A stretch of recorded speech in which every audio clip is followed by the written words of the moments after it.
Somos el equipo 2 y vamos a hablar de las bacterias. Para comenzar a hablar del crecimiento microbiano, primero es importante conocer un poco más a los microorganismos, cómo se clasifican, sus sistemas de clasificación, sus categorías y grupos, su desarrollo, su crecimiento, su supervivencia y su muerte. Comencemos con uno de sus sistemas de clasificación, la taxonomía, mismo que se basa en clasificarlos en un sistema ordenado según su relación natural. Su clasificación, nomenclatura e identificación constituyen tres áreas distintas pero relacionadas entre sí de la taxonomía bacteriana. A continuación, sin entrar en detalles, les presentaré un cuadro en el que podremos observar la clasificación taxonómica de una bacteria que causa síndrome urémico hemolítico, o SUH, la Escherichia coli.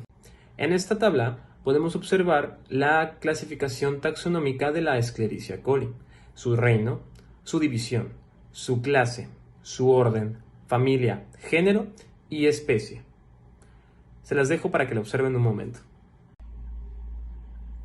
Una forma más precisa de organización es el árbol filogenético que se presenta a continuación.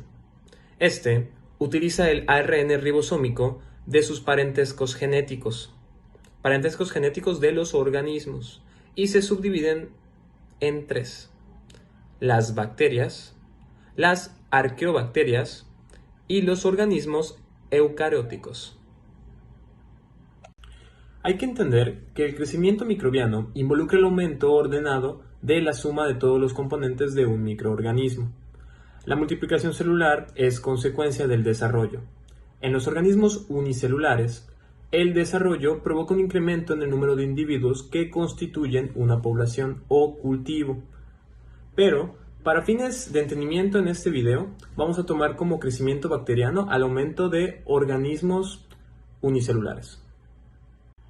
Vamos a utilizar dos conceptos importantes para la interpretación del crecimiento bacteriano: la concentración celular, que toma en cuenta la concentración de células viables, y la densidad de la biomasa, que se mide al determinar directamente el peso seco de un cultivo. Estos valores se plasman en una curva estándar del desarrollo microbiano. Cuenta con 4 fases y se las presento a continuación. La fase de latencia.